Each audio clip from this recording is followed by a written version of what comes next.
Oh, guys, Are you kidding me right now? There are knives all over these trees. Look at this. Alright, who's walking around out here? I can literally hear somebody. Hello? you're too scared to show yourselves. Please clap back. Oh, there was just a. No. Are you kidding? These campers and investigators had no idea what was hiding in the darkness around them. But their cameras captured every disturbing moment. In this video, we'll go through some of the most disturbing camping and paranormal encounters ever caught on camera.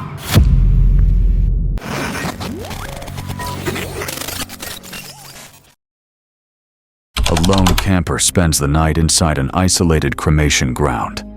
But as darkness takes over the forest, the entire area begins feeling dangerously alive. Shortly after arriving, glowing eyes begin appearing around the campsite as wild jackals move unusually close before retreating back into the darkness. With the area also known for leopard activity, the atmosphere quickly becomes tense. अपना फटाफट से ना पहले tent को camp को खोल के इसे एक तरफ फारिग करता हूँ काम को ना, फिर सेफ्टी रहेगी। ये टेंट खुल जाएगा ना बस, और बस इसके बाद निकाल लेता हूँ अपने ये सामान। और देखो डर नहीं रहा है, बिल्कुल मेरे पास ही बैठे हैं। पहले देखो तुम्हें दिखाता हूँ कितने भयंकर वाले हैं। दिख रहा है? ये खड़े, ये जा रहे हैं, एक ही दिख रही आंखें। और ये पूरा इलाका लेपर्ड जोन भी है। ये रहे, नज़र आ रहे हो ना? ये खड़े देखो, ये जा रहे हैं। ये गिद्दड़ लोमड़ी है इधर की तरफ ना सारी। बाकी देखो अपना कैंप इधर लग चुका है, बस फटाफट इसकी स्टिक लगाता हूँ बढ़िया करके ना।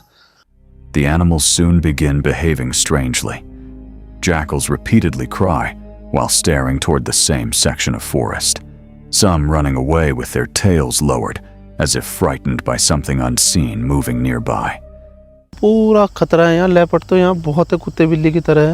ये देखो, ये रहे मेरे पीछे ही है, देखो ये रहे। चौकस रहना पड़ेगा, इनके शिकार के चक्कर में लेपर्ड भी आ सकता है। कितना भयंकर मचा रखा है इन्होंने शोर। देखो ये बैठा है किधर, पूरे में शोर मचा रखा था इन्होंने। चलो मैंने तो देखो अपना सामान निकाल लिया। अब मैं तो फटाफट अपना किचन जमाता हूँ और डिनर में भी स्पेशल चीज़ बनाने वाला हूँ। भाग जाओ भाग जाओ, पूरा घेर रखा आज तुम्हारे भाई को पूरा। देखो। As the night grows quieter, the camper recalls local stories about shadowy figures chasing people near the cremation ground. He also reveals that a children's burial site exists behind the area, making the atmosphere even more disturbing. खतरा बहुत है, एक ही चीज़ का खतरा नहीं है। एक तो हॉरर लोकेशन है, और यहाँ जैसे जैसी कांड होते हैं ना, मैं यहाँ बताना नहीं चाह रहा, नहीं तो यहाँ रुकना भारी पड़ जाएगा। जिस हिसाब से यहाँ कांड होते हैं ना, लोगों के पीछे आत्माएं भागती है और दिखाई देती है लोगों को, ऐसा नहीं है। बस तो तैयारी से आता हूँ, बजरंगबली का नाम ले रहा हूँ तो यहाँ बैठा भी हूँ, नहीं तो नहीं यहाँ बैठा भी नहीं जाता। ऐसी जगह आपका सहारा ना केवल भगवान का नाम है और कुछ नहीं है। यहाँ बस आपको भगवान बचा सकता है, बाकी कुछ नहीं बचा सकता। जैसे जैसे ये खतरनाक लोकेशन है, तुम्हारा भाई यहाँ बैठा है केवल इसीलिए। बस हनुमान चालीसा लेकर आता हूँ, सारी तैयारी से आता हूँ, नहीं तो यहाँ लोगों के पीछे ना आत्माएं भागती है। क्योंकि लोग यहाँ से आगे करीबन 5-6 किलोमीटर दूर ना लोग अपनी फसल बोते हैं रेत में ना, ये तरबूज, लौकी हो गए, खीरे हो गए। और अगर रात को जैसे उनकी गाड़ियाँ वाड़ियाँ भरने के लिए जाते हैं ना, सामान होता है टूटता है, तो बता रहे थे कि यहाँ पे लोगों के पीछे भागते हुए दिखाई दिया। एक तो होता है महसूस देना कि कुछ लग रहा है, और ना सैन रूप मतलब बिल्कुल सामने दिखाई दिए पीछे भागती औरत हुई और बच्चे हुए। While preparing dinner, a powerful rotting smell suddenly spreads through the campsite. The odor resembles dead flesh and had not been present earlier, while the animal noises around him continue intensifying. मरे हुए जानवर की होती है ना, मांस में से बदबू आती है, उस तरीके से। और ये बदबू जो है ना, दोनों एंगल से ही खतरनाक होती है, लेपर्ड के एंगल से भी और हॉरर के एंगल से भी। जब से कोई स्मेल नहीं थी, अभी स्मेल आई है, तब से सब नॉर्मल था।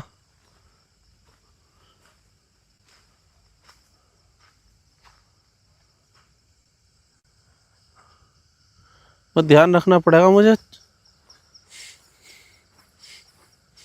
और पीछे की साइड नहीं आ रही, मैं आगे की तरफ आ रहा हूँ ना, तो आगे की तरफ बदबू महसूस दे रही है, जो सड़े हुए मांस की बदबू होती है ना, उस तरीके की। Without warning, the parked vehicle suddenly begins shaking violently. Strange knocking sounds echo from outside, but every time the camper checks, nothing is there. The repeated tapping and movement convince him that something unseen is circling the camp.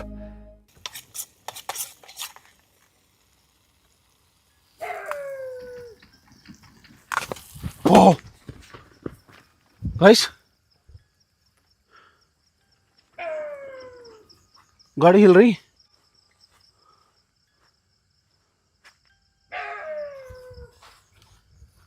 ये भी बोल रहे हैं हालत खराब है। कुछ नहीं है गाड़ी के पास में, और गाड़ी हिली है। हो, जय बजरंगबली, जय बजरंगबली, जय बजरंगबली, जय बजरंगबली, जय Bajrangbali.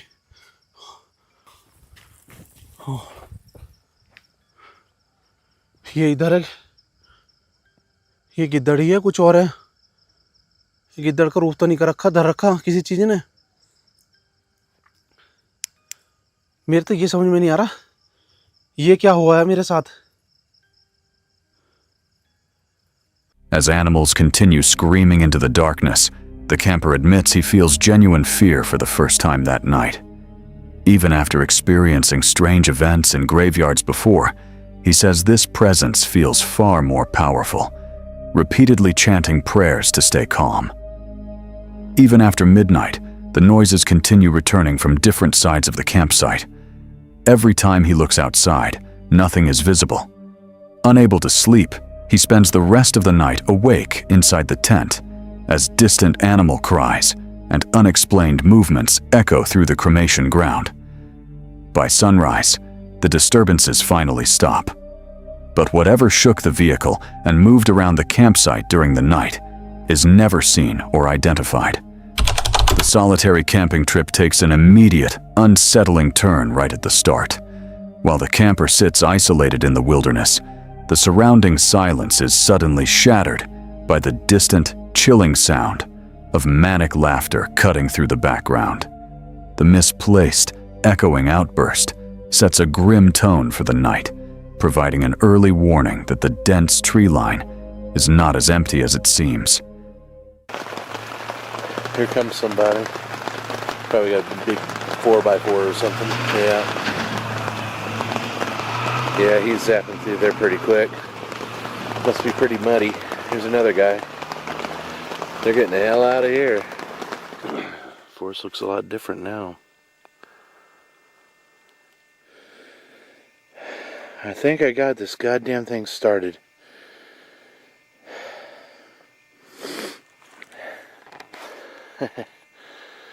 Well, I don't know if you can see me, but damn, this sucks. I just wish things would go better. Alright, I got it started, so I'm gonna sign off later.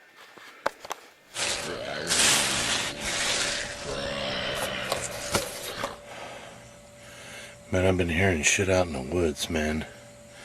Like a growling and like a grunting. I don't know what to really say, man. You know, it's one of those things that you just like, you start walking out and you look at, and then fucking nothing's there. The psychological atmosphere grows explicitly hostile after a heavy rainstorm passes through. Stranded alone in the darkness, the camper reports hearing aggressive, localized animalistic growling and deep grunting echoing from the pitch-black woods. The terrifying vocalizations draw closer. Yet whenever the camera is aimed directly into the foliage to catch the source, absolutely nothing is there, confirming an unseen presence is actively stalking the camp from the brush. That shit was out there, but man, there's something making it.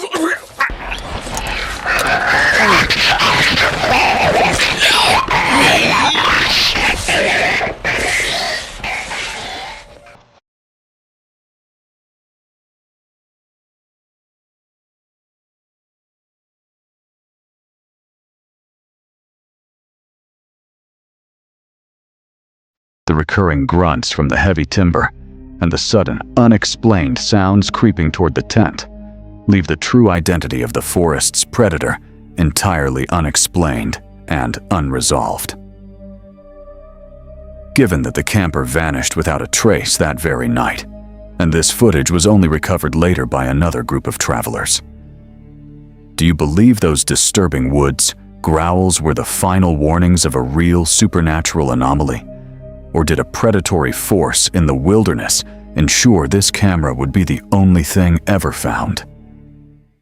A group of investigators enters a cursed forest, searching for the infamous witch's tree, a place surrounded by disappearances, disturbing legends, and unexplained activity deep in the woods. Near a remote forest lake rumored for mysterious drownings, the atmosphere suddenly turns hostile when a parked truck violently begins triggering its alarm system on its own in the darkness.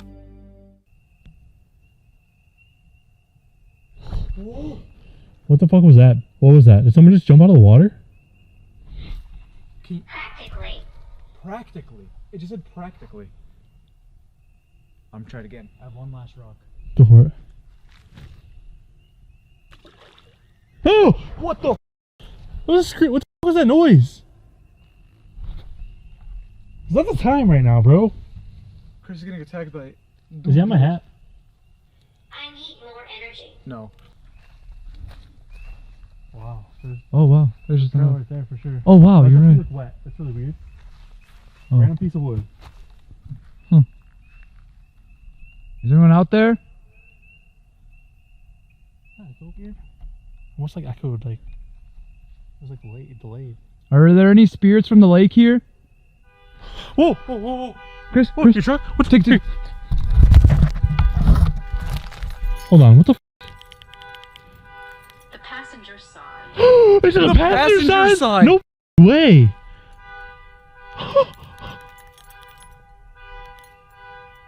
Oh, your truck's not unlocking? Alright, let's just go. Alright, careful running up here. There's no way that just said that. After that just happened. Oh shit. Fuck it, Oh, I shit. don't even care. I want to make sure no one's fucking touching me. Hello? Yo! Who's there? Dude, what? Doesn't even make sense. I'm going. Oh! What the f was that noise?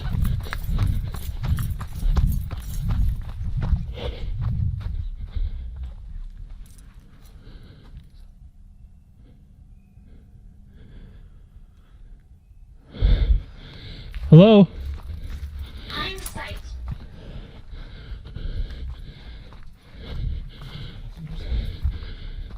Later, one investigator ventures alone toward the witch's tree, a location connected to stories of missing children.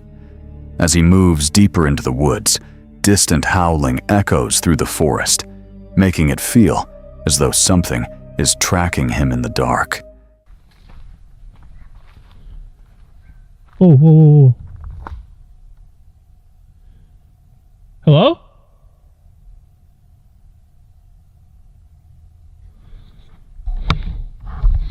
Guys, leave a like on the stand video for me. Somewhere undefined. I'm somewhere undefined right now.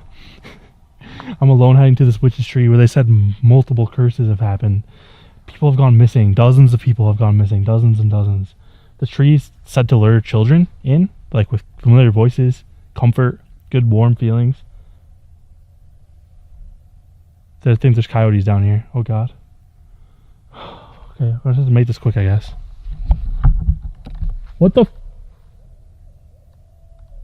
In the morning. What's gonna happen in the morning? What the hell? What is that?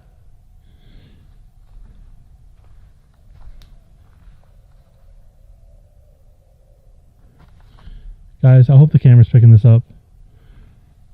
Whoa! Whoa, whoa, whoa, whoa. Hello? Battle axe? Hell no. Who's out here? Okay, someone's like actually pushing me to get closer to the tree, I guess. What's up on that box earlier? Research. Should I do more research before I came here? Is that what you're telling me? When he finally reaches the tree, the situation becomes even more disturbing. Fresh knives are found, driven into the bark, surrounded by smashed wedding statues that had not been there earlier that night, suggesting someone had recently visited the site.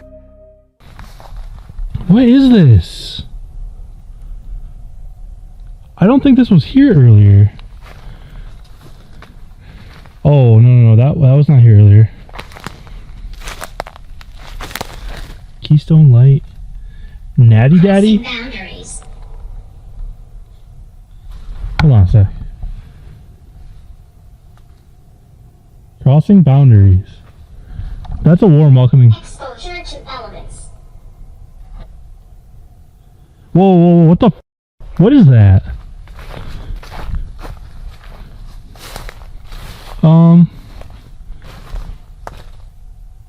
Are you kidding me right now? There are knives all over these trees. Look at this. Alright, who's walking around out here? I can literally hear somebody. Hello?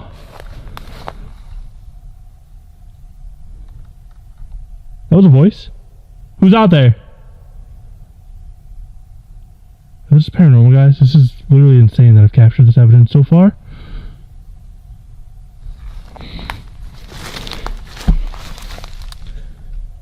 Why are there knives in this tree? What is this?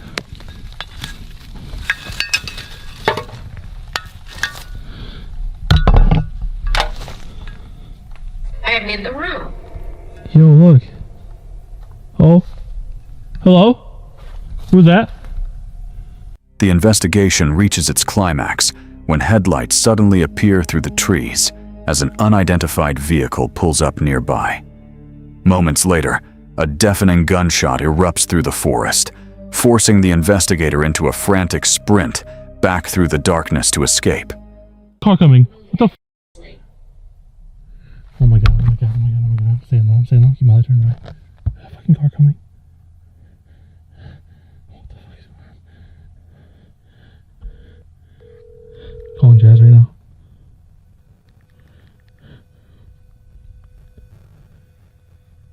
Hello? Hello? Yo, bro. Did you just drive by me? Did you just drive by my trail? Where are you? No, I'm about to start filming. Shut the f. You're lying. No, I'm literally just about to start filming. Shut the f, bro. Can you please come back and get me right now, please? Yeah, you're right. What the f? Oh my god. Okay, there's someone here, bro. They just slammed their car door. There's somebody here right now. I'm coming. Please, Same place? please get here, bro. Oh yeah, dude. I'm literally at the tree. I'm at the tree right now. I don't know what to do. I do not know what to do right now. Ah! Bro, what's a gunshot? What the f is going on? Oh my god, bro, stop. Please get here as quick as you can. Okay, I'm coming. What the f?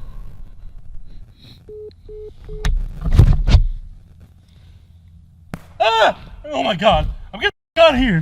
What the f is going on? Oh my god.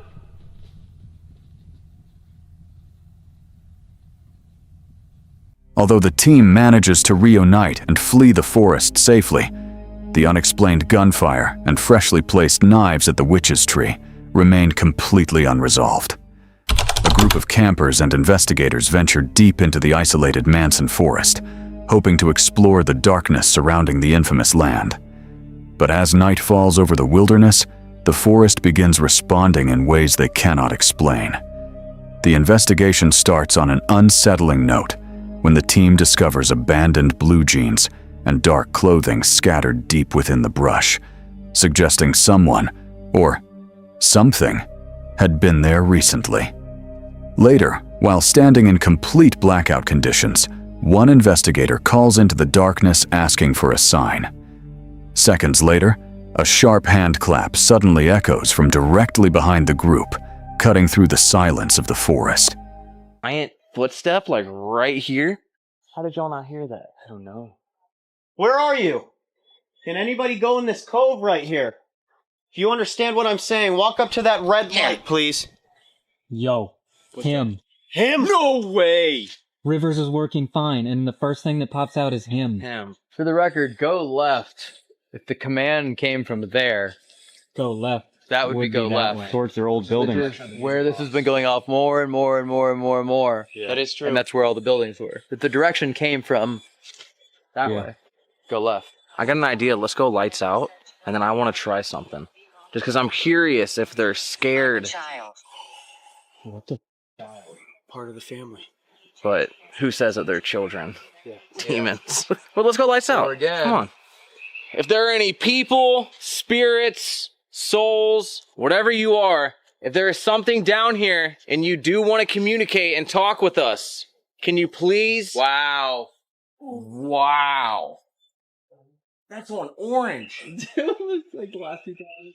Okay. Can you clap back to me? If you don't want to be seen and you're too scared to show yourselves, please clap back. And you're too scared to show yourselves, please clap back. There was just a... Are you kidding? Clap, dog. There was. Dude, there was... Okay, turn the lights back on. Yo, we heard the clap. Turn the lights back on, guys. Wait, wait, try it what anyway. No, we just heard a clap. Try it anyway, see if it does it back.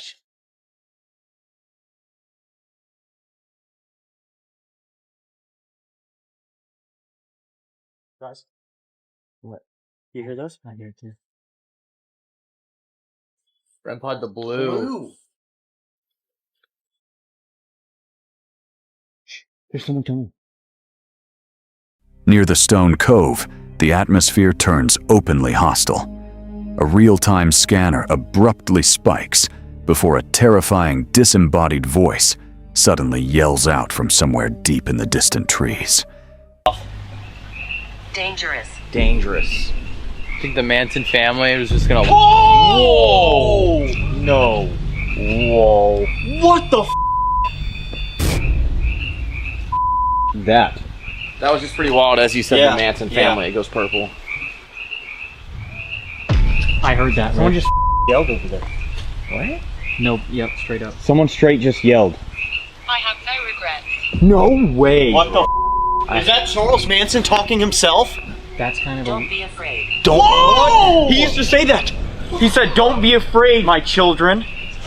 No. Oh, This is a little my weird. God. Is there a chance that he's here with us right now? The investigation reaches its climax when a massive flash of brilliant white light violently illuminates the entire stone cave without warning.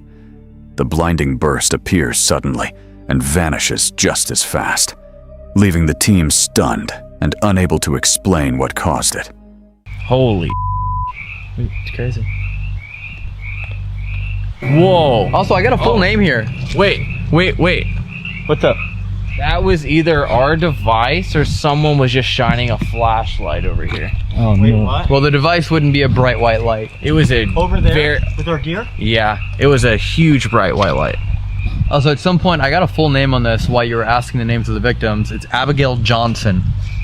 Abigail Johnson. It says she screams, Abigail Johnson. There's life after death. That had to have happened, Abigail Johnson, during the EVP session when we were asking for a name. Yeah. That's gnarly. Also, I'm going to note this.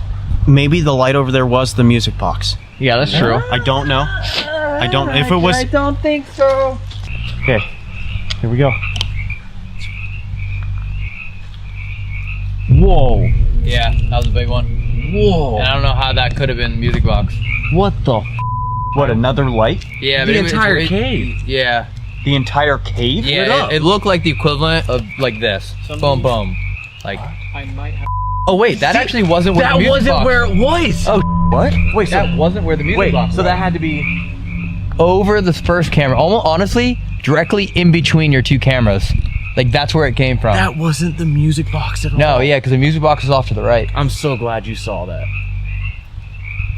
I also think you should just try and take a photo. Yeah. Like, music box was off, use your hand, snap a photo. Like, Dude, what the was that light? 3. Let's do one more. 1. Dude, shut up. Oh, God damn it. Guys? Yeah, that's not good. we should go. Yo, we gotta That go. means they're What about the to... Guys, they're coming over here. Yeah, that means they're about to kill. That's their formation. As coyotes begin circling nearby, the investigators retreat back toward their vehicle, leaving behind the unexplained hand claps, distant voices, and terrifying flashes of light hidden within the darkness of Manson Forest. Nothing in this night was accidental. Every sound, every light, and every shadow felt like it was watching back. This is how the story begins. The descent into the brush takes an unsettling turn when the creator hears unexplained rustling from the heavy growth. The area is littered with fresh signs of an unseen occupant, discarded clothing, and a hidden tarp setup. Realizing they are standing in someone else's active camp, the creator flees the site as darkness falls. All right, everybody. I'm not so sure about this, guys. I hear stuff. What's that? There's evidence of like other people might come down here, homeless people, and that's a little iffy. So I'm not quite sure. I'm just scanning the scenery, but let me show you what I'm talking about. So here it looks like there's another path to there. I can't get my suitcase through all this stuff. This is what I'm talking about. So there's some clothes there, tissue. Obviously someone was going to the bathroom right there. Someone's sock is right there. Looks like someone's tarp is right there. So likely someone is staying there. I feel like I just heard something. All right, I don't see anyone because all my stuff is still here, you know? We don't need anyone coming out of the bushes and getting my stuff, so... I'm eating down here because just in case there's someone else staying somewhere, like, I feel like I should be with my stuff. So yeah, I'm back on the chair and I'm gonna finish eating down here just in case. Paranoia intensifies later when more sounds echo from the nearby bushes. Fearing they are being tracked, the creator packs their gear in a panic, kills all light sources, and sits in pitch blackness, freezing in silence to listen for approaching footsteps. We'll see. There was someone on a bike and I'm like hiding. I don't know why I'm shining this light. That's ridiculous. I'm hiding from them. I don't want anyone to know I'm here. I may have blown my cover. I went over just to like peek around to see, oh my gosh, are they still there? And I definitely saw someone, and I was full on in the light, so they might have seen me too. While scouting a warehouse, a truck pulls in and a door is left ajar. As a person on a bicycle suddenly passes by, the creator realizes they are standing fully illuminated in a patch of light, their cover completely blown. Moments later, the warehouse lights flicker out, and the truck begins a slow crawl through the lot. So my next mission is to get from where I am right now to where I'm trying to go without anyone seeing me. Because if they see me with this suitcase, they might want to investigate what I'm up to, because it's like 10 o'clock at night. This isn't like a residential area, and I might look suspicious. So let's be invisible, get to our next spot, and hope all is well. We have darkness on our side, you know? It's easy just to pass by things when you're in a car and not see them when it's like dark. So we've got that on our side, but there are a lot of like street lights and stuff. So let's try and stay in the shadows.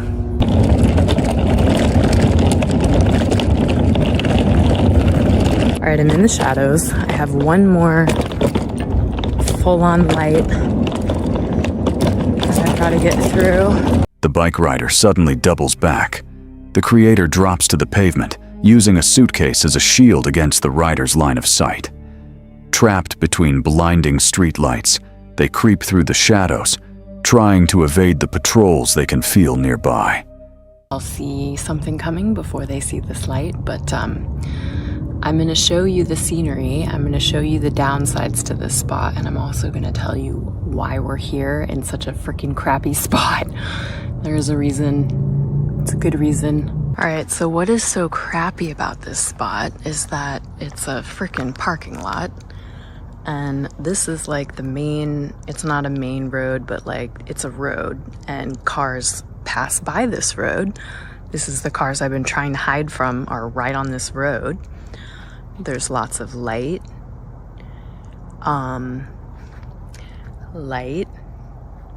Like you can see my shadow there. So you can see where all this light is shining and how it's like, whoa, there's the freaking road. It doesn't get more like, we're out in the open than that. But here is what's good about this. When I face that direction, it's totally, you can see where it starts. There's a line that goes there. There's no light, so this is in the shadows. The only refuge is a highly exposed parking lot right next to a road. Pinned to a low cot, the creator watches headlights wash over the walls inches from their head. The tension peaks when a truck pulls in and idles in the dark, forcing the creator to lay frozen, wondering if the driver is staring right at them. That car just pulled in. So, I am in the shadows. Oh my goodness. Hopefully they don't see me. Now I'm like, what is that car doing? So this is how far that car is away from me right now. See my sleeping bag? See the car? Oh, it looks like they're just kind of sitting in there with some sort of light on. So anyways, I don't think they saw me. I'll be able to hear them if they open a door or anything. Alright guys, it's currently 5 a.m. and I've got to pack up camp. Another car pulled in, his light shone on me, he saw me. So I'm gonna have to pack up camp before you guys will really be able to see me, but the sky is starting to get brighter, so oh my god, I gotta get out of here. At 4:30 a.m., a car pulls into the lot, its headlights washing directly over the sleeping bag. A man steps out to open a security gate just feet away, looking right at the camp. Minutes after a frantic pack-up, a massive semi-truck roars into the exact space where the creator's head had been resting. While a confrontation was avoided, the sudden arrival of the heavy machinery and the silent, staring security guard leaves the true intent of the night's watchers entirely unexplained and unresolved. The investigation in the pitch-black cemetery immediately opens on a terrifying note. Out of nowhere, a piercing, unexplainable scream cuts through the silence, captured directly in the background audio. The sheer intensity of the sudden shriek sets a grim tone for the night, providing an immediate indication that the lot is not entirely empty. The environment grows explicitly hostile as a sudden, heavy animalistic snort registers clearly on the microphone right next to the equipment. The localized breathing sound occurs just inches away from the investigators, suggesting an unseen presence is closing the distance between the ancient headstones. Can you come and give us something, please? A nice little present for Christmas. Kick one of our things over. Touch one of the balls on the floor. Come on, kick me.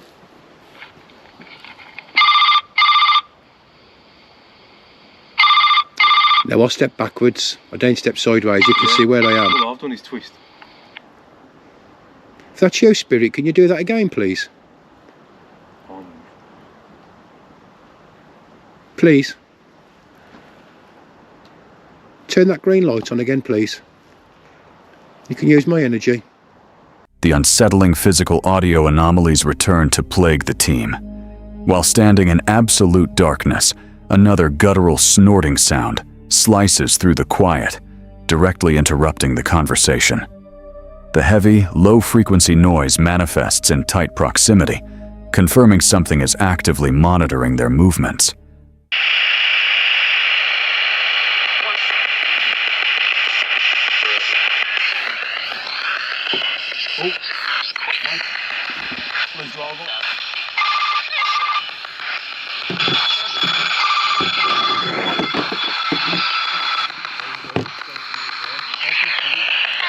Which way did he go?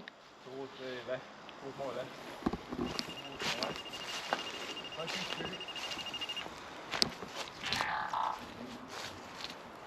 Didn't the other one go off? No. He turned round, he turned to the left and started going towards there. So he never went past it. Spirit, can you come back, please? The chilling vocal anomaly from earlier returns with absolute clarity. An unexplainable human vocalization echoes through the air again, cutting right through the field. The repeating audio cue prompts an immediate panic, forcing the investigators to scan the open area to figure out how a voice is manifesting in the empty lot.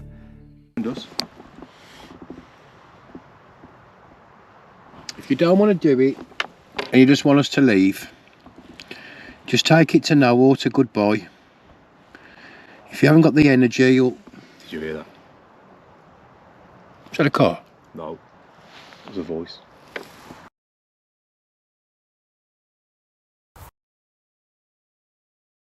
If you haven't got the energy, you'll... Did you hear? If you haven't got the energy, you'll... Did you hear? If you haven't got the energy... If you haven't got the energy... If you flip that thermal camera around, you'll pick it up. You would have picked that up on that camera. If there's anyone there, mate, you'll pick it up.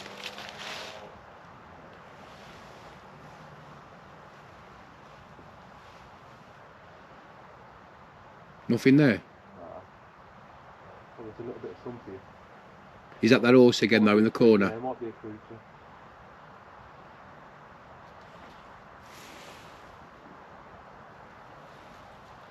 It might have been,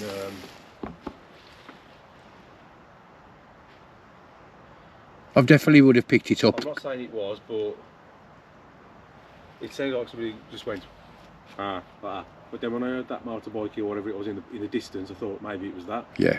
The night reaches a sharp climax when a distinct metallic clicking sound cuts through the air, immediately followed by the rustling of a massive shift in the darkness. The investigators report a large, solid black mass moving aggressively from left to right across the cemetery ground, an event that entirely defies explanation, as no physical structures exist in that direction to cast a shadow.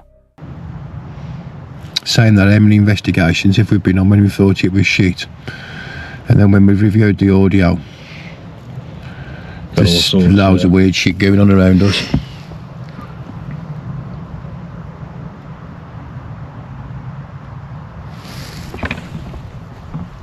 I heard something then. Hadn't I? Like a click or something. Oh, did I hear the click? I heard like a... I heard some, yeah, definitely from over there again.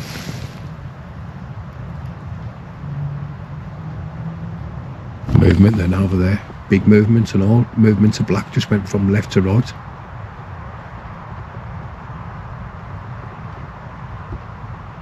That was a big fucking movement, that was. You've got to be an horse, that has.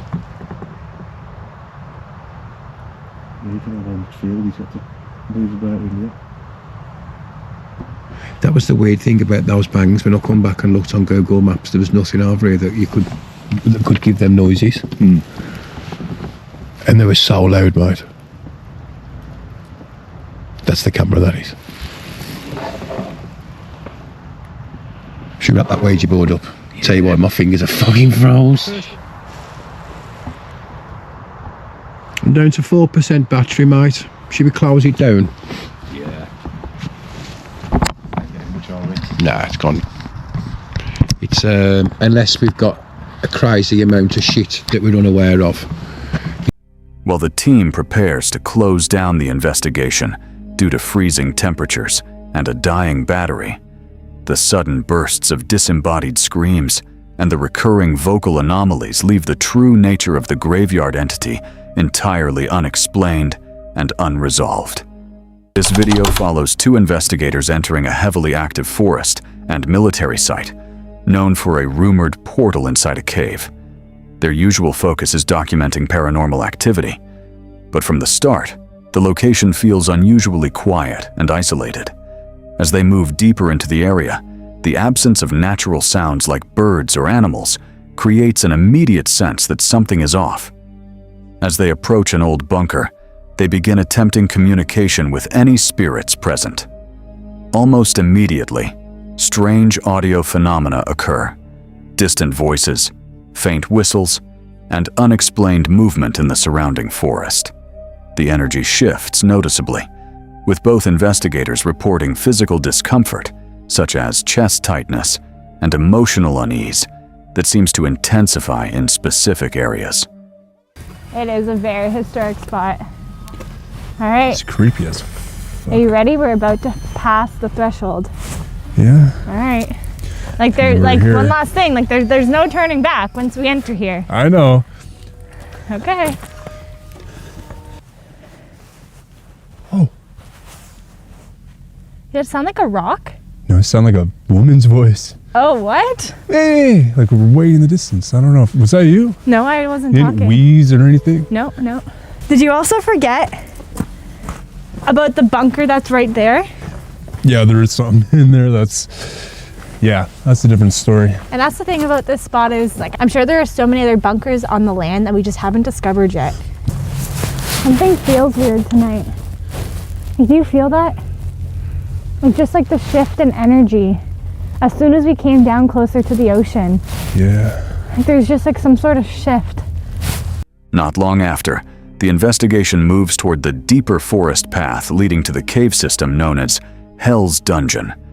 The team describes the area as extremely active and believes a spiritual portal may exist inside the cave. Their equipment begins to show irregular behavior, including sudden battery drain and inconsistent device responses, adding to the growing tension. Just hot and cold, hot and cold. Hot and cold, hot and cold? Yeah. Yeah, I'm getting that too. Oh. I think, Oh my god, my battery is low. What? No. Low battery. From a full battery. And that's like our brand new light that I just bought you for Christmas. Okay, we need that flashlight. But it shouldn't do that. The small rig lights are supposed to last hours and hours. Tell that to the spirits. As they continue down the trail, they report hearing footsteps, whispers, and possible spoken names such as Charles and Leonard. Communication tools begin producing fragmented responses, including words like terror, investigator, and close, suggesting an intelligent presence reacting to their questions.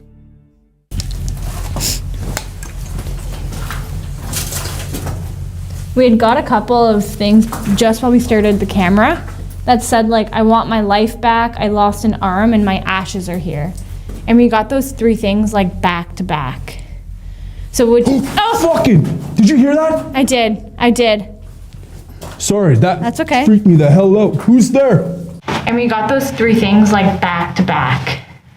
So would Fucking! Did you hear that? I did. And we got those three things like back to back. So would Fucking! Did you hear that? That was like walking on this rubbish shit.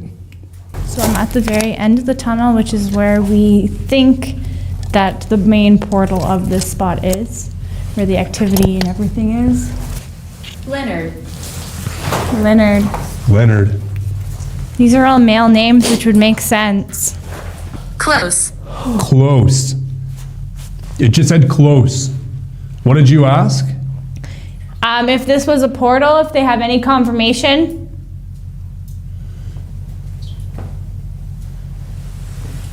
Leonard Jones. Is that your name? Inside the cave system, the activity escalates further. One investigator experiences sudden chest pain while communicating, while others report feeling watched and physically pressured by an unseen presence. At the same time, conflicting messages appear through their devices, including phrases like "we mean no harm," "malicious," and "deception," implying multiple or unstable entities interacting at once.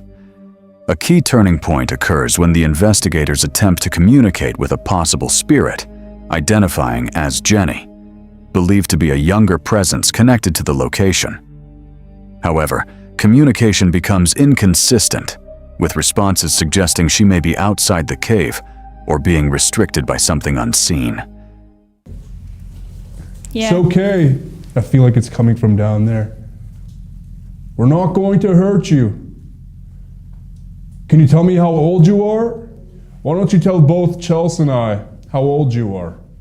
Okay, we're talking to the little girl who found us. I don't think she can talk to us in here. She said I'm outside. Yeah. Okay, we're gonna come out.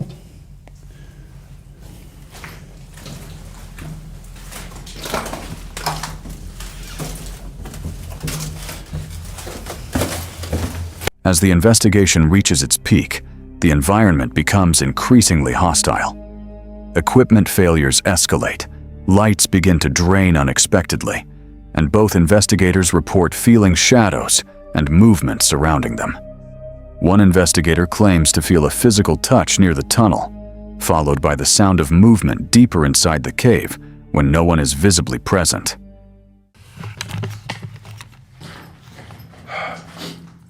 All right, I'm on my way back. So it said, private inside. Are you a private? Are you inside? What the fuck was that? Someone back here?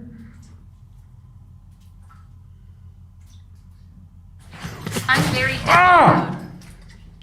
Hello? Chelsea, are you in the cave? Chelsea, are you in the cave? What the fuck?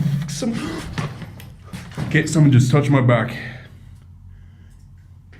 I'm buried down the road. Fuck, I just heard something in that cave.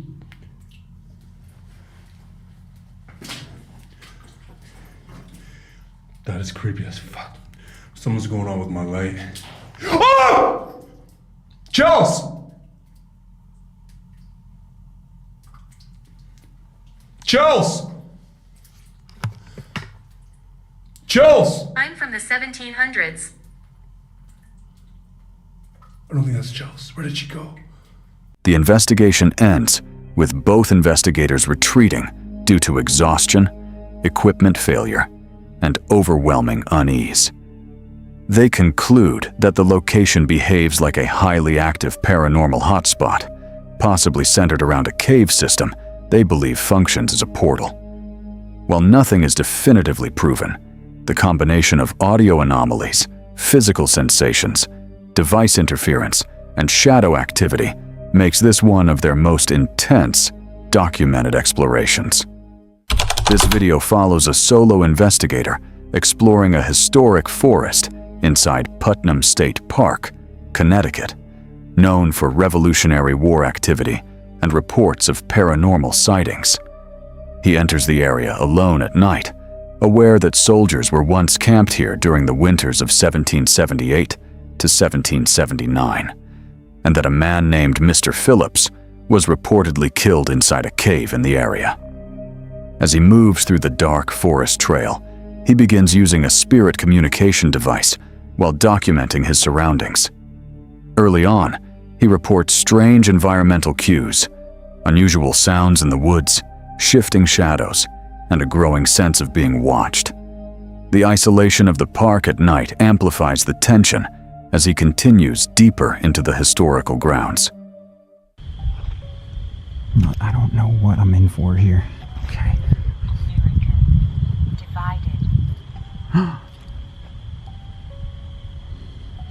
Look. Is that what happened? Americans were divided? The Revolutionary War? I'm shaking because it's a little bit chilly. I don't know why I don't have my gloves on. I'm weird sometimes, but yeah, American is divided right now, I'll tell you that much. It ain't no good. This is pretty creepy. I think it's mostly just a trail, but I gotta be real careful. So basically, there's a story of this guy named Phillips, and it's called Phillips Cave, and he was in the cave, and the other people that were in the camp were upset that he was shooting and killing their stock and using it as food to survive, so they came one day and just shot him in the cave. So I don't know if his ghost is also here, but I don't know. I'm hoping to see something. Look at this. I mean, I think this must have been maybe where each of the camp spots were for the soldiers. While investigating, he locates several historical landmarks, including old officer quarters, foundations, and reconstructed military structures. The atmosphere becomes more intense as he approaches areas believed to be connected to wartime deaths and possible burials, including a suspected cemetery zone and Phillips Cave itself. What is this? Officers' quarters? Chimney remains a mark of the site. Company officer's hut. Built in 1890. Several other firebacks of the junior officer hut remains in the woods behind the enlisted men's hut line. It's chilly out here too, you guys. So chill. Oh, that bugged me out for a sec. I think it's just a sign.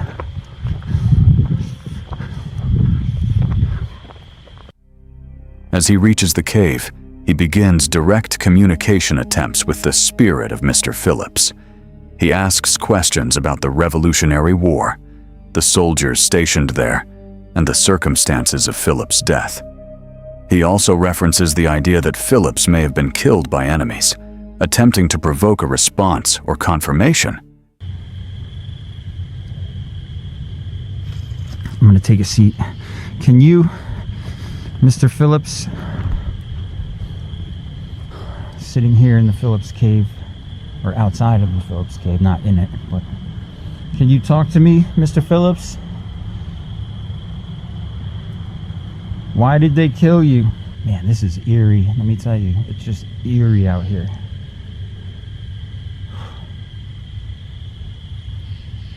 Are there the ghosts of any other soldiers out here that want to talk to me? Tell me anything about the Revolutionary War. Tell me about those cold winters where you were camped out here. Okay. Bell. Whoa. Enemy? I'm still at the cave. Enemy? They were your enemies that shot you. Right, Mr. Phillips? They were your enemies. Otherwise they wouldn't have shot you and they would have been on your side. Anybody want to join me out here tonight? Anybody feel like joining me? I usually don't do these solo missions, man.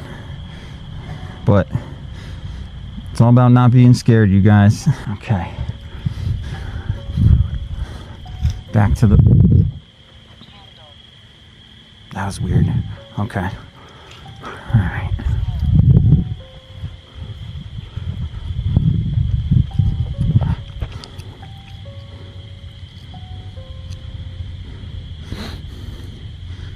During the communication, the spirit device begins producing fragmented and context-related responses.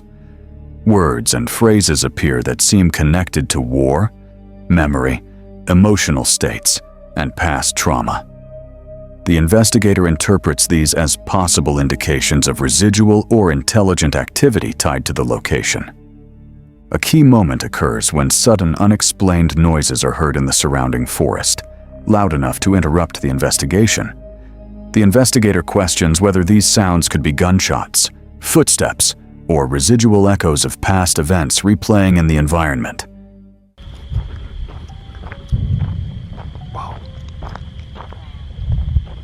What was that, dude? Dude, there's nothing around here that would even possibly make a loud noise like that right now at this time of the night. There's nothing. Was that a gunshot or something? So, you guys, it's called residual haunting. So, residual haunting is basically... residual haunting is basically when you hear memories of the past and it keeps playing. Oh, I think I just heard another one. Okay, I don't know what that is, dude. There's nothing. There's nothing here. I don't know what could be making a noise that freaking loud all the way out here. Near the end of the investigation, he discovers additional structures, including old barracks and cemetery markers. Standing among these remnants, he reflects on the historical weight of the location, while continuing attempts to make contact with any remaining spirits tied to the land. The video concludes with the investigator completing a full walk through the park. Despite moments of unexplained sounds and possible spirit communication, no definitive physical evidence is captured. However, the combination of historical context, device responses, and unexplained environmental noises leads him to believe the area may hold strong residual energy connected to past wartime events and possible lingering spirits. This video explores the St. James Hotel in Cimarron, New Mexico, one of the most historically violent and allegedly haunted locations in the American West. Built in 1872 by Henry Lambert, a former personal chef to President Lincoln, the hotel quickly gained a dark reputation during the Wild West era, with claims of at least 26 murders occurring inside its walls. Over time, physical evidence of that violence was discovered, including more than 400 bullet holes in the ceiling above the barn area and over 20 preserved bullet holes in the dining room ceiling. One of the most infamous areas in the hotel is Room 18, which is permanently locked and restricted from guests due to reports of a malevolent presence. The room is linked to Thomas James T.J. Wright, a gambler who reportedly won the hotel in a poker game in 1881 before being shot in the back shortly after. The room is said to be haunted by the spirit of Thomas James, or T.J. Wright, a gambler who reportedly won the deed to the hotel in a high-stakes poker game in 1881. Shortly after his win, he was shot in the back while walking to his room. He managed to barricade himself inside room 18, where he eventually bled to death. The visitors and staff described the spirit as angry and ill-tempered. Reports include people being physically pushed or tripped when they're entering the room. Witnesses have reported seeing a floating ball of angry orange light in the upper corners of the room. He is said to have barricaded himself inside room 18, where he eventually died. Reports from staff and visitors include feelings of physical pressure near the doorway, being pushed or tripped, sightings of an orange glowing orb, and an overwhelming sense of hostility in the room. In contrast, room 17 is associated with a calmer presence, believed to be Mary Lambert, Henry Lambert's second wife, who died in the hotel in 1926. Guests report sudden strong scents of rose perfume and unexplained rhythmic tapping on the window when it is left open. Some claim to see a pale, translucent female figure standing at the foot of the bed or moving through the upstairs hallway. A photograph taken inside the hotel also reportedly shows an apparition near the staircase. Beyond the rooms, staff report ongoing activity throughout the hotel. A mischievous entity known as the Imp, or Little Imp, is blamed for moving objects, hiding keys, and laughing in empty hallways. Additional reports include sightings of a glowing-faced boy and 2 young girls in the corridors near the governor's room, one believed to be Johnny Lambert, who died in 1892. Other accounts include high-pitched screams from empty areas the sound of furniture dragging across floors, and widespread electronic malfunctions. During the investigation, equipment begins behaving unpredictably, especially near doorways and staircases. Devices activate only when placed in specific locations, then stop when approached. So right now, we do have the REM pod set up outside of our door. It's been there for about, I'm gonna say at least 40 minutes now, and it has not done a single thing. So if it does anything later on, that's gonna be pretty interesting. In one case, a device triggers immediately after being set down near a doorway, suggesting a possible location-based response. Okay, it's working. Hey guys, one of the most common things that happen here, electronics malfunctioning, these are brand new and they've been working. They worked, you know, every time that we've tested them, they worked, but it's turning on, and then every time she's putting it down by the door, which in this room, there's a door, there's a figure that stands by the door. That's like one of the common things. This is just kind of weird that that's just malfunctioning randomly. At times, objects move without contact, including a cosmetic item rolling across a surface on its own.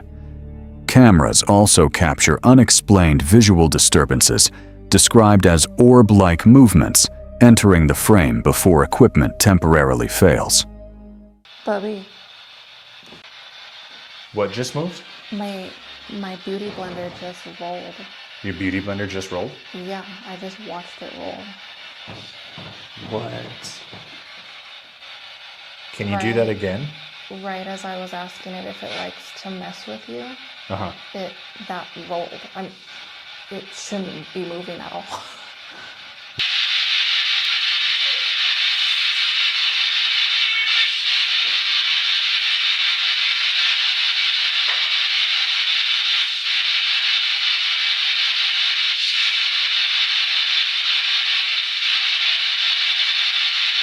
Okay, so we know that there were over 26 deaths in this hotel.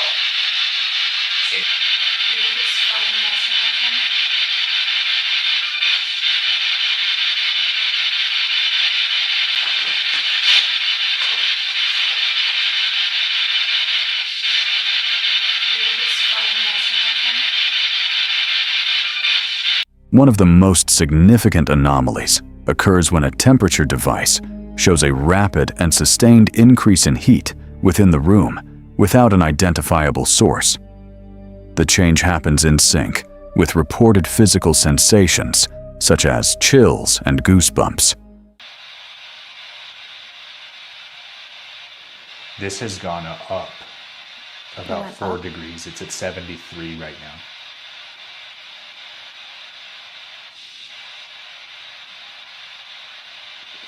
Are you hanging out on that bed with him? Are you making the temperature on this device go up 73.2? Can you make the temperature on this device go up 73.4? Can you give me a big spike? Can you make it go up to like 78, 79 degrees? Can you take this all the way up to like 77 or 78 degrees?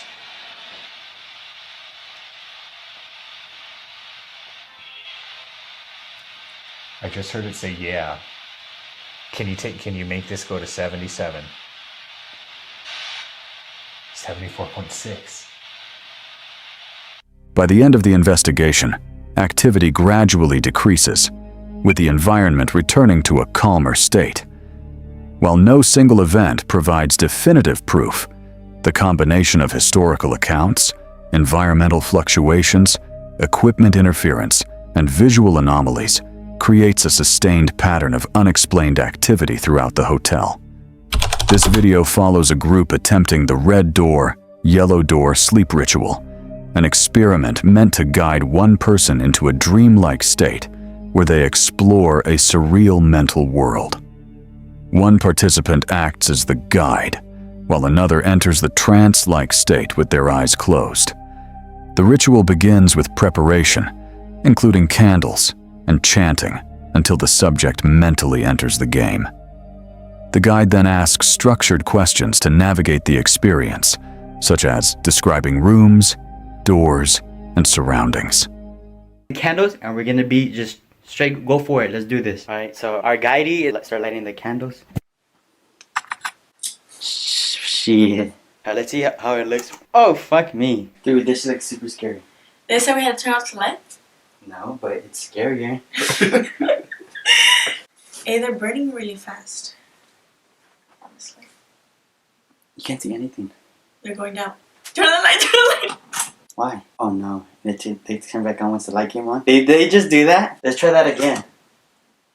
Almost immediately, the subject reports entering a strange environment. He describes dim lighting, unfamiliar rooms, and distorted architecture. Early visuals include a red carpet, windows, and doors that feel unstable or unnatural.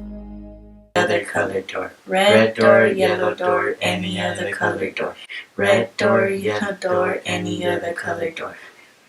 What do you see? A window, red carpet, bunk beds. It's kind of like a kid's room. Do you see another door? Normal closet door, feels like. Okay, open it and go in. What do you see? It's like a walkway. Walk down the hallway. Describe where you're at. Like on the second floor walkway. I look back and the door is no longer there. Do you see anybody else? Is there anybody else in the room with you? No, nothing. There's stairs. Are they leading up or are they leading down? They're going down. Alright, don't go down. There's a door. What color is that door? Black. Is there any stairs? I'm looking for some. There's the fireplace that's lit. As the experience continues, he reports moving through hallways and encountering shifting spaces. Staircases appear repeatedly, but their direction and structure feel inconsistent. At times, he describes going both up and down in confusing loops. The tension increases when he begins describing a presence or someone nearby. He struggles to clearly identify what he sees, reporting partial figures, movement, and distorted shapes at the edges of vision. All of them are locked? They're all unlocked. They look like rooms. Are they open? They closed the doors. I see a door. I see a way through the door, but it doesn't have a door. It's black over there. Go over there. What else do you see? Goes downstairs. Don't go down there. Go back to the white doors. I'm walking downstairs. It's dark. What do you see?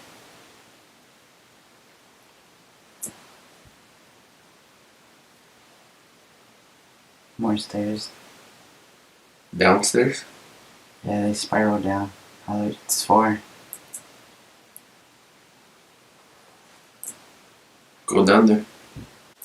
You walking down? Yeah, it's 4. Like 2 stories down? Or like 5? Like 7. What else do you see while you're walking down there?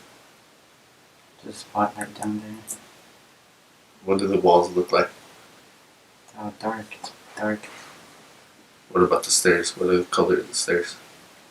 They're brown. At the bottom, Do you hear anything? At one point, he enters what feels like a deep spiral staircase, descending multiple levels. The environment becomes darker and more unstable, with visibility breaking down into fog-like distortion. He describes losing clarity of walls, structure, and depth entirely. As the descent continues, the space becomes even more surreal. He describes a large fireplace-like structure, shifting corridors, and a sense of walking far underground or into an endless space. dark. It's darker than before.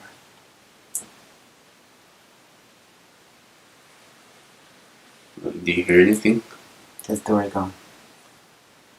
The door's gone? Yeah, disappeared. I'm in just a dark room. Walk around. Walk around and listen. Do you hear anything? No, it's quiet. Do you see anything? No. Do you feel the wall? No. You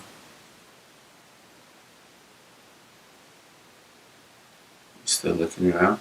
Yeah, there's nothing in the dark. Go back. Can you go back to the stairs? There's no way out.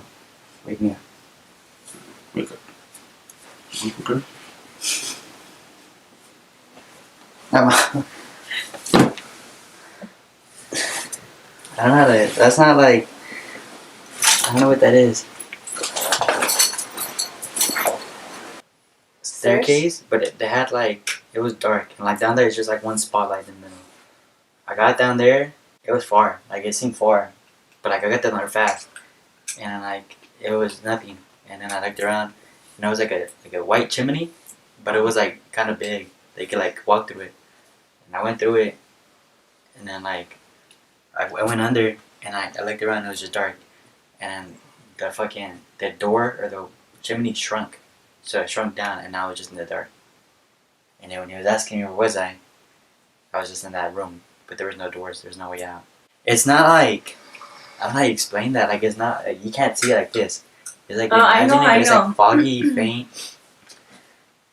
Yeah. My head hurts. I'll tell you that. My head hurts. After exiting the experience, he reflects on it as disorienting and mentally intense. He explains that the space felt real while inside it, but impossible to logically map afterward. He emphasizes the psychological effect more than anything physical. The video ends with commentary on the experience, noting exhaustion, confusion, and the unsettling nature of the ritual overall. The creator closes by thanking viewers and ending the session. This video follows a solo explorer who enters a remote forest after hearing strange rumors about rocks that can move on their own. He doesn't fully believe it at first, but curiosity brings him deep into the woods anyway. From the beginning, the place already feels off, completely silent, isolated, and untouched. As he goes deeper, the forest becomes more unsettling. Fallen trees, thick undergrowth, and heavy silence make the environment feel unnatural. There are no signs of people, only empty wilderness stretching further in every direction. It always happens in a place where people don't tend to usually go, like in a place like this. But I don't know, well here I am. There's a tree that fell over right there, a tree that fell over there.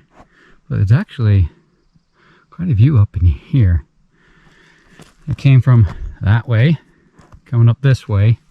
But you know, it's actually interesting that it took me half an hour to hike here. So it's not too far away from a place where you can park. And yet, it's a place where hardly anyone goes. Now, I will mention this. These particular woods I am in are kind of remote, all right? They're quite remote.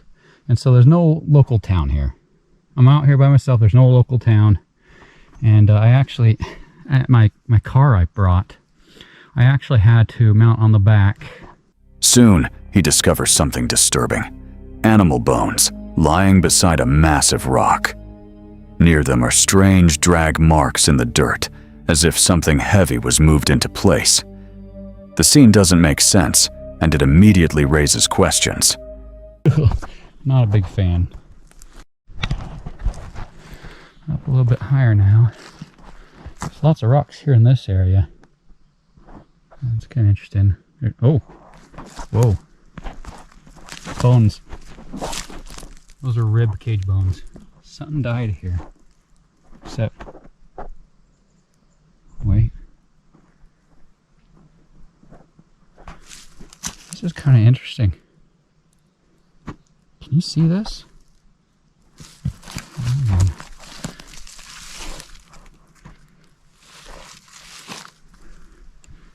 There's bones right here, but there's like a little imprint and a line right here. It's kind of hard to see. And it stops right where this great big rock is.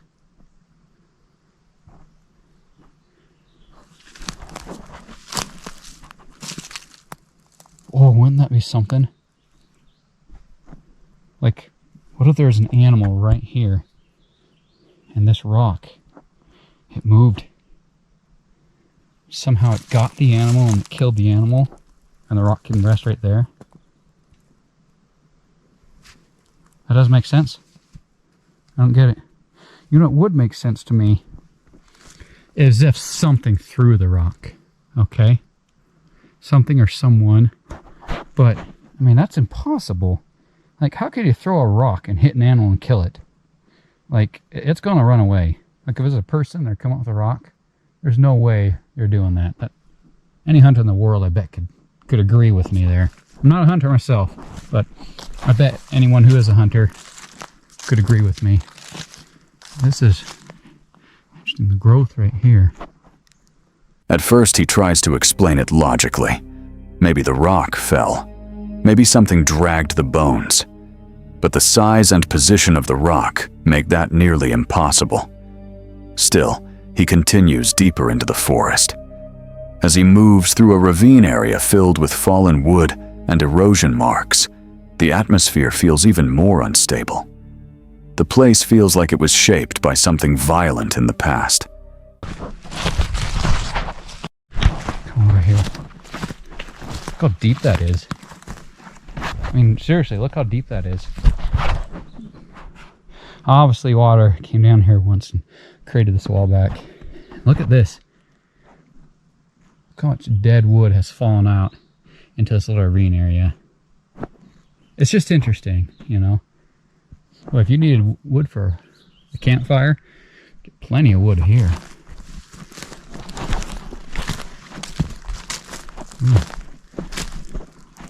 Ooh. This is a very interesting spot. Something feels funny.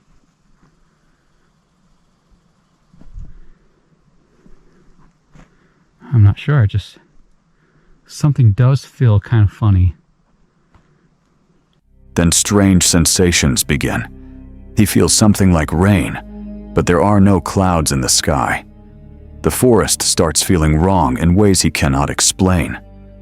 Unusual sounds begin to appear. Creaking trees, shifting branches, and faint movement in the distance. The silence no longer feels empty, but watched. Okay, I may have just heard a tree creaking. Okay, that's all that is. I probably just heard a tree creaking. Still. Look at those more big rocks. Oh, look at this. Oh, look how that rock's resting. That's a big one. That one's not even in the ground. What's really weird is that one that was back there, remember? It kind of looks like it maybe something thrown it or something. When he returns to check the earlier spot, everything changes. The rock is gone. In its place are fresh drag marks leading uphill, as if something massive moved against gravity. This is when fear begins to set in. He realizes the rock didn't just move, it was moved. And whatever moved, it is still nearby. Okay.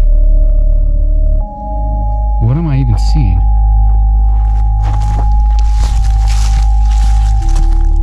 That's where the rock was. Look, here's the place where it was. Remember? It was right here. I pushed it right here. I saw it right here. Okay, how did that rock get there? What the? I can see where something was... What? That rock got drug. I can see it right there. It moved. That rock got drug from here to here. What the? Okay, Okay, is there like somebody out here pranking me or something? I was only just right there and I came back here. But I didn't hear anyone. Look at all these twigs and sticks. I would have heard somebody if they were moving around. I probably would have seen them. I can see them from right there. And yet I'm looking right here. That rock is there and it moved from right there. Then he hears it, a dragging sound behind him. Slow at first, then closer. When he turns, the rock is there again, closer than before. Behind it, a clear trail shows it has been following him through the forest. Now it becomes undeniable. Every time he looks away, the rock moves. Every time he turns back, it gets closer. It feels like something is actively tracking him. Whoa. Okay, oh, wait. Just heard something. Oh! There's the rock! And I can see the trail behind it. What? You mean it actually followed me? Then the movement intensifies. The dragging sound grows louder, faster, and more aggressive as it closes in through the forest. He finally runs. The forest becomes chaos as branches snap and his footsteps echo, while the dragging sound follows behind him. Suddenly, everything goes black. When he wakes up, his camera is cracked and his head is injured. Blood runs down his face, and he struggles to remember what happened. The forest is silent again, but the fear remains. Slowly, he remembers the rock, the movement, and the chase. Barely able to stand, he forces himself up. Weak, disoriented, and shaken, he knows only one thing matters now: getting back to his car and escaping the forest before whatever followed him returns. This overnight expedition into Del Forest begins as a paranormal investigation, a place known for shadow figures, a lady in white, and sightings of a horse-drawn carriage that shouldn't exist anymore. From the start, the deeper they move into the woods, the more the environment feels wrong. Overgrown paths, complete isolation, and a silence that feels deliberate rather than natural.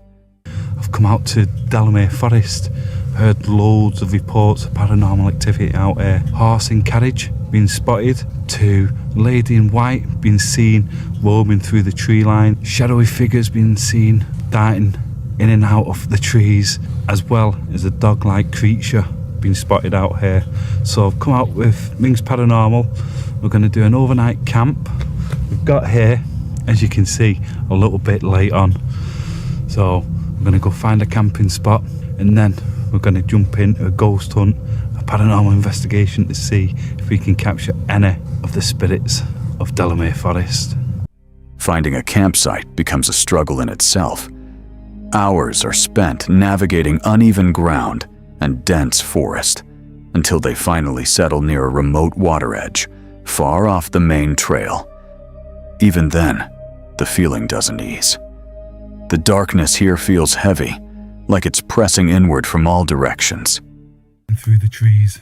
So yeah, we have been walking for a long time out here, so I can't wait to get the tent up, get another cup of coffee, have a bite to eat, and then come up with a plan and venture off on our own and do our own investigations.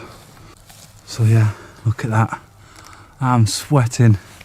We've been walking around out here for around about 2 hours. We have heard a few little noises, but we're not 100% sure yet. I thought I heard somebody walking behind us earlier. Turned around, there's nobody there. Ming didn't hear it, but yeah. Try and get these tents up, because this is a first for me. You ever built a tent in the pitch darkness in the middle of the woods? Mate, I've only had this tent up once. So this is going to be interesting. Right, so it's not the flattest of land, but it should do for what we need it.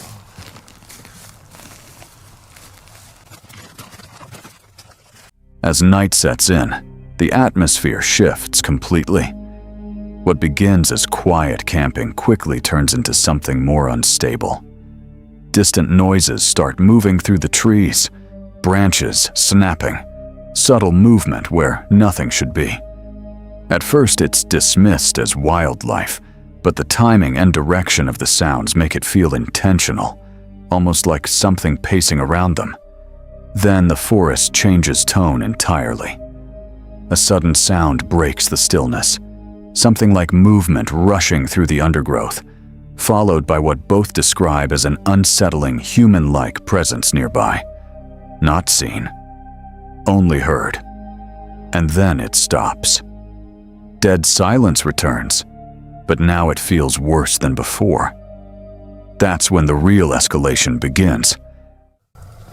Well, I'm going to pull the spirit talker out shortly and see if I can communicate with anything here. Then I'll take you for a walk through this forest. We'll go up to the footpath. You just never know, we might capture a glimpse of the horse and carriage, which would be amazing, wouldn't it? But yeah.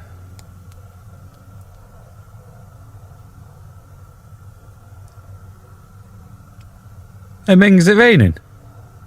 It's not raining. No. It's not forecast rain tonight. It's definitely not raining out here. Listen. I just heard tap, tap, tap, tap, tap. That's why I was asking if it was raining. No. Across the top of the tent. Yeah, it's doing it again. Right.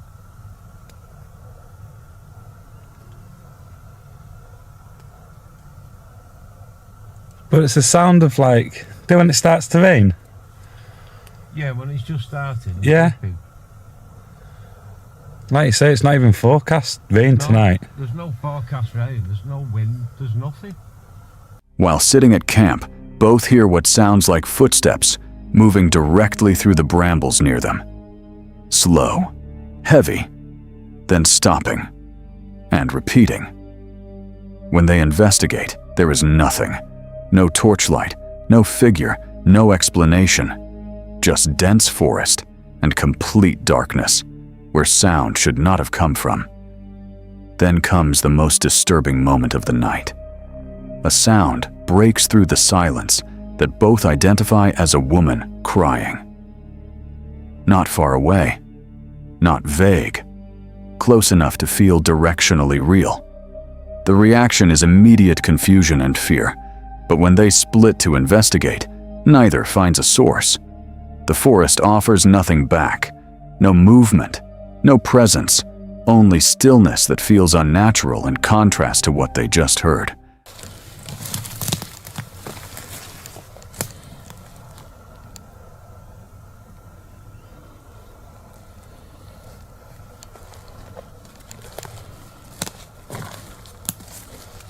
Feels like something out of Bleeding Blair Witch, this.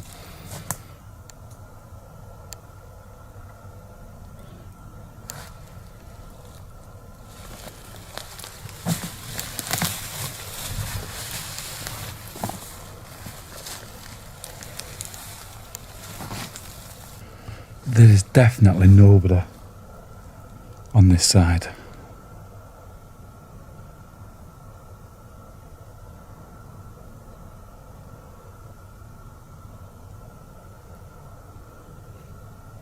But it was 100% somebody walking over this. And it's not like somebody was crying, a female crying. Right, gotta get back to camp. I've left everything back there, so I'll go get a spirit talker, K2. Later, as they attempt to communicate with spirit devices, the responses only add to the unease. Words like portal, darkness, and references to past deaths appear, suggesting something in the forest is aware of them, or that something here is connected to events long buried. Any other spirits do want to come forward and speak to us?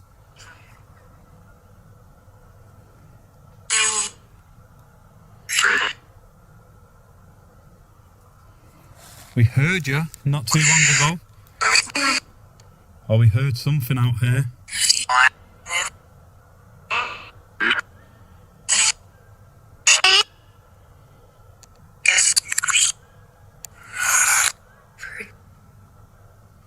We heard what sounded like somebody walking towards where we are. And then we heard a woman crying.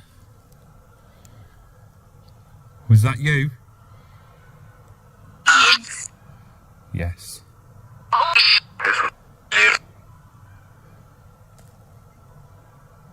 Can you do it again?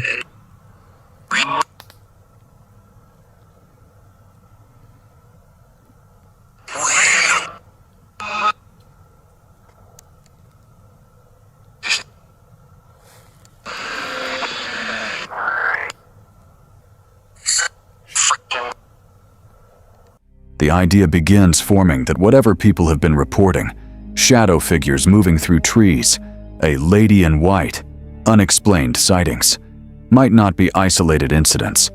It might be something recurring, something that happens here repeatedly, in cycles they can't fully understand. By morning, everything looks normal again. The forest is just trees, light, and quiet ground. But that's what makes it worse. Because the night wasn't filled with proof. It was filled with sound. Sound that should not have existed, in a place that refuses to explain itself. Some places don't feel abandoned. They feel occupied. This chilling footage follows a lone investigator returning to a graveyard he swore he would never revisit alone. Years earlier, he claims he encountered a tall, black figure deep within these woods. A creature with glowing eyes staring at him from the darkness before disappearing without explanation. The atmosphere changes the moment he notices something reflecting light between the trees. At first, it's only a faint glimmer hidden low in the woods, but the second he sees it, his tone changes completely. He immediately recognizes the glowing reflection as the same eye shine, connected to the entity he encountered years before in this exact graveyard.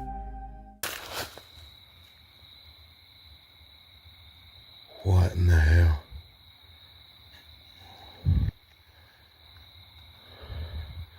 This is how it started. I think that's one of them. Y'all see the eye shine?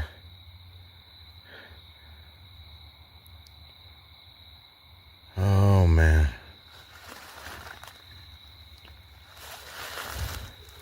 It's back. That's the same eye shine.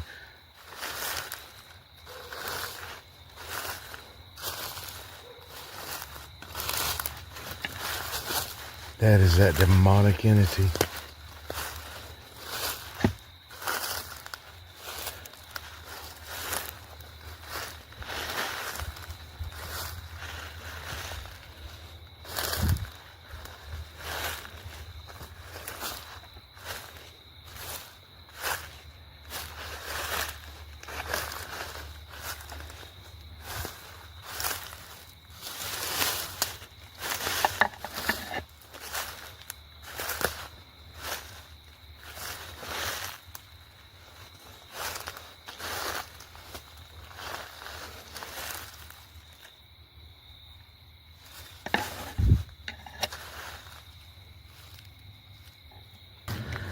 What makes the moment disturbing is how genuine his fear feels. The woods fall silent except for his breathing and the crunch of leaves underfoot. Then suddenly, his flashlight begins malfunctioning while the glowing eyes remain fixed between the trees, unmoving and watching him from the darkness.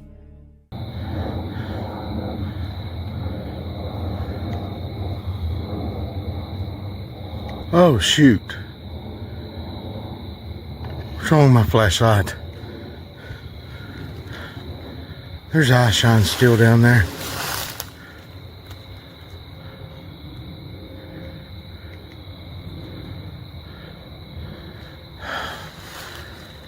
What is going on? As he stares deeper into the woods, something appears to move near the embankment ahead. He repeatedly whispers, "What is that?" while slowly backing away. According to him, the eye shine eventually rises higher from the ground, as though a massive figure is slowly standing up behind the trees. He later describes seeing a black shape, nearly 6 to 8 feet tall, partially hidden in the darkness. What is that? Oh my God.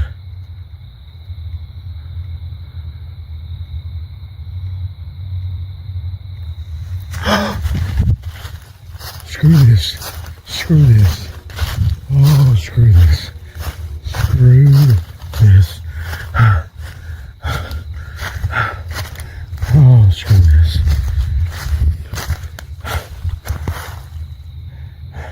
What is wrong with my light? The fear intensifies when his flashlight dies again, leaving him standing in near total darkness, while the glowing reflection remains visible ahead of him. Even when he nervously jokes by calling the figure Mr. I Shine, the tension never disappears. Every time the camera turns back toward the woods, the glowing eyes are still there, waiting in the same spot. The most chilling moment comes later, when he quietly admits he's getting a very bad feeling. Moments afterward, a deep grunt echoes somewhere nearby in the graveyard, instantly changing the atmosphere around him.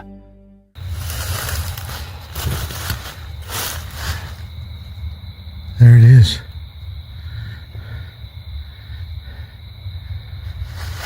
What are you, Mr. I Shine? Jump back up.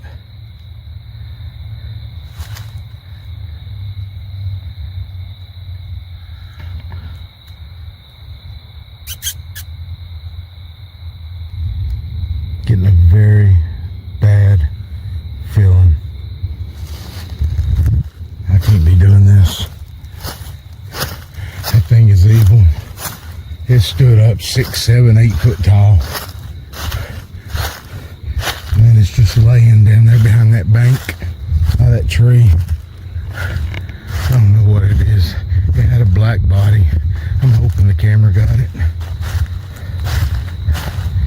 Its eye shine kept changing from what it was on the ground. The taller it got. One of the two creepiest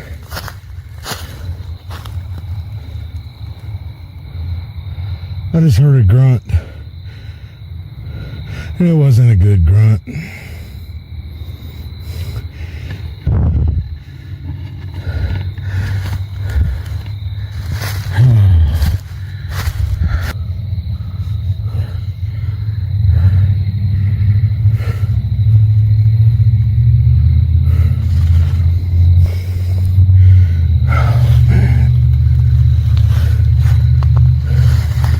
This is a messed up graveyard, y'all. By the end of the investigation, the figure is never fully captured on camera. No explanation is ever given. The glowing eyes remain hidden somewhere deep within the woods, while the investigator desperately searches for a way out of the cemetery. And somehow, that uncertainty is what makes the footage so unsettling. This footage begins with an urban exploration trip in San Diego, searching for abandoned tunnels beneath a closed mall. What starts as curiosity quickly shifts the moment they descend underground. Air becomes stale, light fades fast, and the environment immediately feels wrong in a way they can't explain.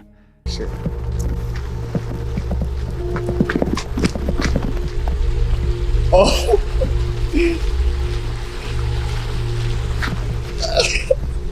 How do you feel? Hello? Is anyone in here? Hello?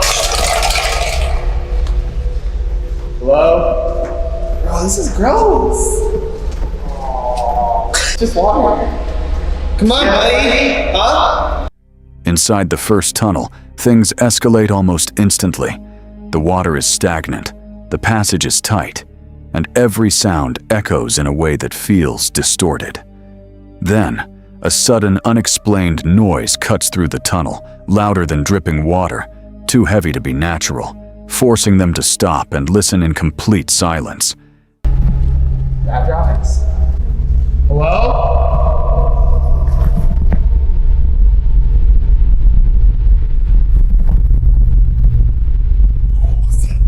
Okay guys, so it looks like that side was a dead end. We're gonna check out one more portion in here where it sounds like the water's flowing. We heard a really weird noise in front of us, so I'm not sure what that was. It kind of sounded like a rat, but it sounded much louder than a rat, so I'm not really sure. Brian, what are your thoughts? It's not like a dog's collar. A dog's collar? Oh dude, imagine there's like hounds in here. Unfortunately, that way is pretty much a dead end. We can see the dead end, but there's a ton of gross water that's not worth going through because I don't feel like getting an infection in my feet again, to be honest with you. What the hell was that? As one of them moves deeper alone, the situation becomes more intense. The tunnel narrows, darkness thickens, and visibility drops to almost nothing. Then panic hits when strange movement appears ahead in the darkness, followed by chaotic reactions, retreat, and the disturbing presence of bats suddenly filling the air around them. I can see what's down here. Let's go.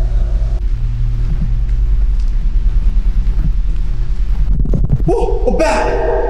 Okay. Whoa, whoa, whoa, whoa! What are those? Okay, there's a bat. Hi, buddy. And then there's those. Okay, so that's a dead end. Now I gotta make it back. There's bats everywhere in here. The second tunnel is where everything turns truly unsettling. From the entrance, warning-like markings already set a heavy tone, but once inside, the atmosphere changes completely. The tunnel feels longer than expected, the air becomes harder to breathe, and water drips echo like footsteps in the distance. Then the psychological pressure begins. As they move deeper, they start hearing things that don't match their movement, whispers that stop when they stop, faint sounds that seem to respond only when they speak. The tunnel feels less like a structure and more like something that is reacting to them being there. The most chilling moment comes when they notice writing inside the tunnel. Messages like, "Turn back," appearing directly in their path. Not at the entrance, not outside. Deep inside, where no natural source should be able to place them. To hell. Go back to hell. I know when and where you are. Run. Follow the blood. Turn back. Hello? Brian, why is there something that say turn back all of a sudden? You okay? Yeah. You sure? Yeah. How do you feel? I don't like nasty stuff. Is that the only reason you don't like it in here? Is because it's gross? Yeah. You're not terrified of the fact that this place is super haunted and we're alone in here? Soon after, the group begins questioning whether they are truly alone. One of them hears something that sounds like a reply from deeper inside the tunnel, even though no one is visibly there. The idea of being echoed back begins to break their confidence completely. I swear I heard something. Did you guys hear that? Hello?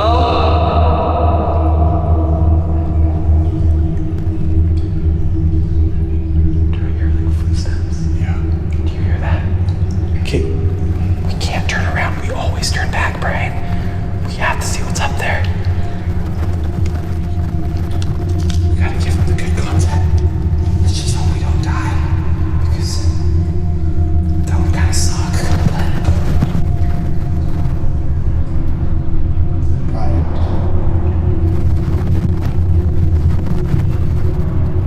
Hello? Then the situation reaches its peak. One member is left briefly isolated, and in that moment, the tunnel feels completely alive, silent, waiting, and unresponsive, except for faint, unexplainable sounds that seem to come closer whenever he stops moving. My camera. Alright guys, so I'm here alone. I have the cameras watching me, there's nobody in here but me. I'm gonna taunt whatever it is, and we're gonna see what happens. So you're a coward then, is that what you're saying? Prove yourself! I got goosebumps, but I'm sweating, which makes sense, but that's not really proof. Hello?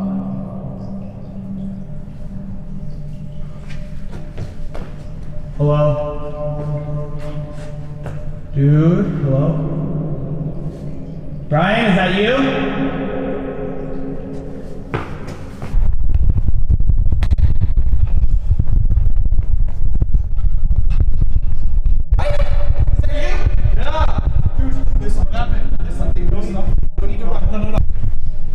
Even after regrouping, the tension doesn't drop.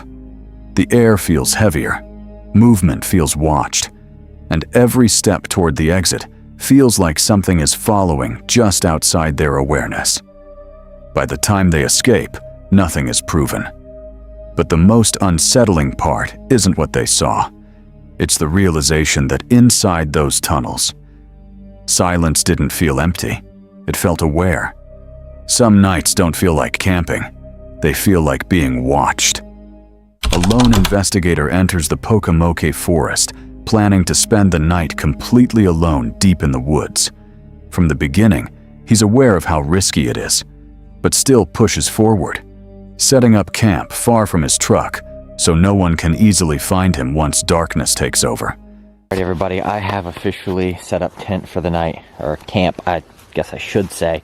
And it was actually a little bit more difficult than I thought it was going to be. It took me a little bit to find my spot here here in the forest, because I wanted to go to somewhere like super remote. So as you can see, there's a nice little area around me, but yeah, other than that, I want to show y'all what I've got. I've got my sleeping bag, and I've got my backpack on right here. They always come with all this extra stuff that you don't need for some weird reason. And so a little bit later into the night, I walked for probably about 40 minutes or so, and I'm going to show you kind of the way I came from, because I ran across something pretty interesting, and I was like, all right, I'm going to go back and play the spirit box by this thing. The deeper he goes, the heavier the forest feels. He mentions local legends like the Hookman, an escaped inmate with a hook for a hand, but it still sounds like just a story. Until strange movement starts appearing between the trees and the woods begin feeling less empty. Those lines that reside here. There's been a lot of weird history with the Pocomoke Forest. You can look it up online. It is Pocomoke Forest, Maryland. Check that out. So here's the story of the Hookman. A young man and lady were parking in the confines of the Pocomoke Forest. The radio was playing, and all of a sudden, a special bulletin came on. It seems that an inmate had escaped from the Cambridge State Hospital. He was last seen headed towards the Pocomoke Forest from the Salisbury area. He could be recognized at about 6 feet tall, weighing 165 pounds, with jet black hair and a beard that was also black. His right hand had been cut off, and in its place was a hook. His problem was he killed people who disturbed the Pocomoke Forest. That's fucking great. In about a half hour, the young lady broke away from the young man's embrace, scared to death. She insisted that he take her home right now because she had heard a noise. When the young man and the young lady got out of the car, they heard a clanging noise. They looked in the gutter beside the car, and there lay a hook. To this day, the crazy man with a hook has been seen many times. Oh man, I'm getting chills. But has never been caught. This is a story that is well known and believed by many people. As night fully sets in, he begins using a spirit box to communicate.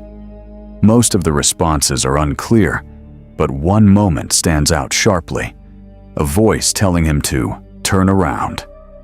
From that second, the energy shifts and the forest stops feeling passive. Soon after, things escalate. His flashlight catches movement, and he begins hearing and noticing activity around him. Shapes in the dark, shifting positions, and the growing feeling that something is circling his location. The forest no longer feels random, it feels aware.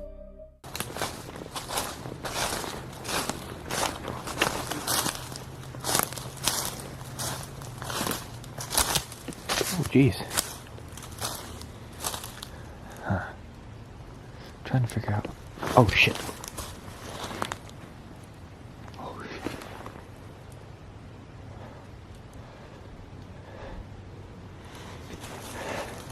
That was somebody's fucking flashlight.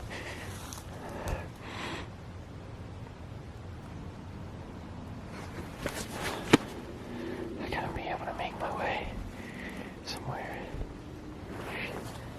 That's somebody's light. That's somebody's light right there. Alright, I gotta be able to make my way somewhere. That's somebody's light. I gotta turn off mine. I don't know if that's maybe a hunter or... Oh shit, oh shit.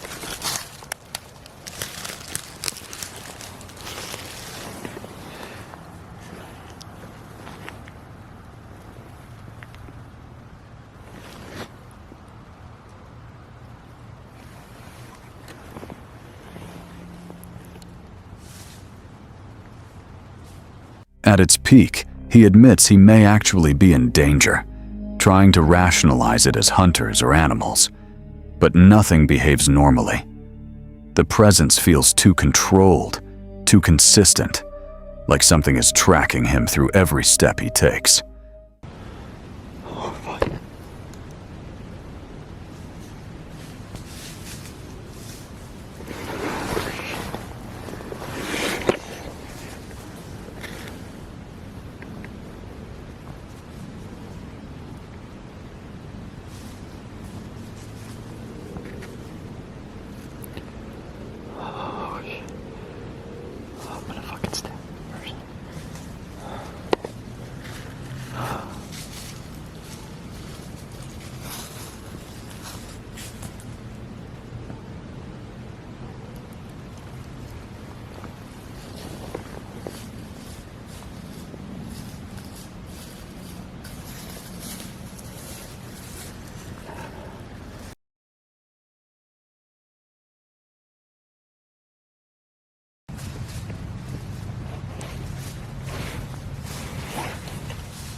I know that you all can't see me right now, but I've literally been sitting here for at least 25, maybe 30 minutes.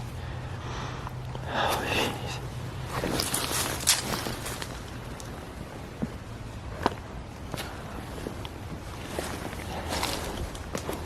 Whoever that person is, they are not a hunter, because there's no way in hell you just keep looking in the same area. Ooh.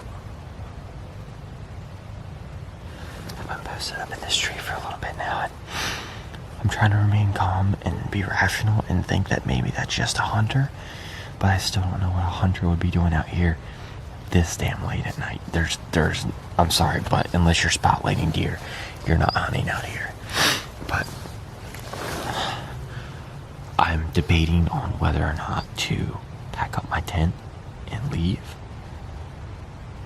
or just leave. By the end of the night, there are no answers. Only exhaustion, fear, and the lingering realization that whatever is in the Pocomoke forest didn't feel random. It felt like it was paying attention the entire time. This footage follows a solo woodland investigator returning to a forest where something has been repeatedly entering his land. After a trail camera disappears without a trace, strap and all, he becomes convinced someone is actively moving through the woods at night, avoiding detection. So I just want to welcome everyone back to my woodland.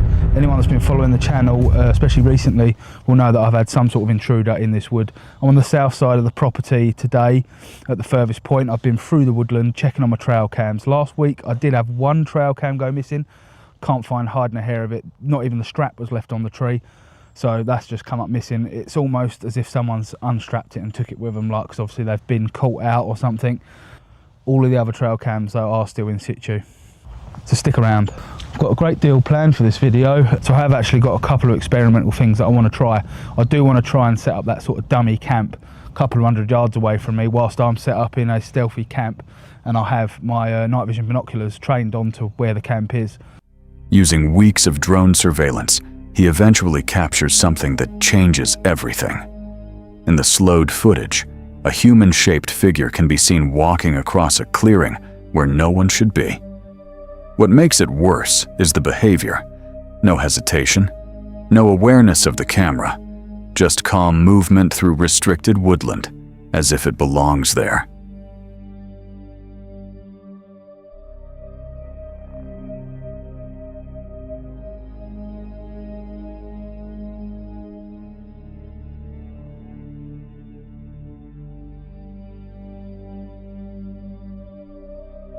That leads to his new plan, a decoy camp. He sets up a fake, lit tent deep in the forest, while he hides at a distance with night vision, watching silently. The goal is simple: lure whatever has been entering the woods into revealing itself. It was left in the comments of the last video, and I thought it was a pretty good comment, to be fair, to set up a decoy camp a couple of 100 yards away from where I'm going to be stealth camping, and then basically keep an eye on it with night vision equipment and hit the record button if it's needed. Unfortunately, the stealth camp does mean no lamb steaks, no cooking, no making cups of tea. It's just going to consist of an old Tesco sandwich, some flat Pepsi Max. So yeah, I'm all set up now. I didn't want to give it away where I was camping, so I didn't film too much, but I'll spin you around and show you what I've done.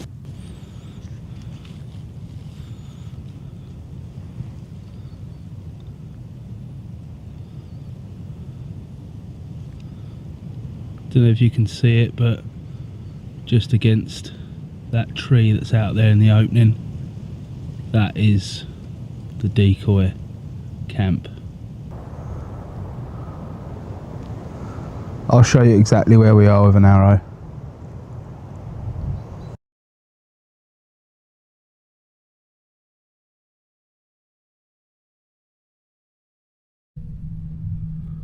As you can see, once you're shut inside, it is quite cosy.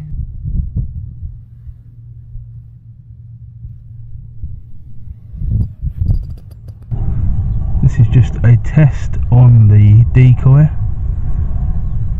which is a good 120 yards off the edge of the woodland. So that tree is 97 yards. Keep getting false readings from the laser on the rangefinder hitting the grass. So behind this decoy setup here is the east part of our woodland where the new cabin's being built, and we've got plenty of clearing here to see if anyone comes around. I'm going to put a cob light inside and turn it on just as it gets dark, so as it acts as a bit of an attractor. That wind's getting up. In the event that we are successful, I will hit record on the night vision binoculars. I'll also light that area up with a high powered torch that I've got, and I shall shout the odds in, hopefully. As darkness falls, the forest begins to change. Small sounds build into heavier movement, branches snapping, shifting shadows, and then something sharper breaks through the silence in the distance. Then it happens. A sudden, human-like scream echoes through the trees. It doesn't sound like an animal. It doesn't echo naturally. It feels close enough to belong inside the forest itself, cutting through the darkness and instantly changing the tone of the entire night.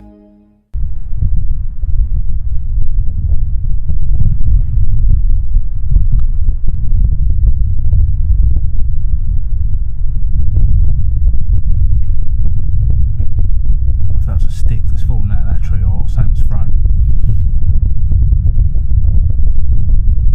I'll have to replay the footage, but I'm not sure whether a branch fell out of the tree or something was thrown at that.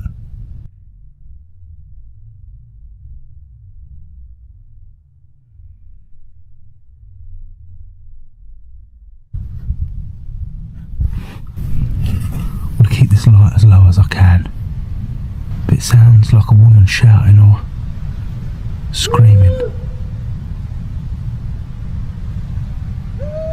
Jesus. Jesus. is that? What the hell is that? Switch over to night vision 1 second.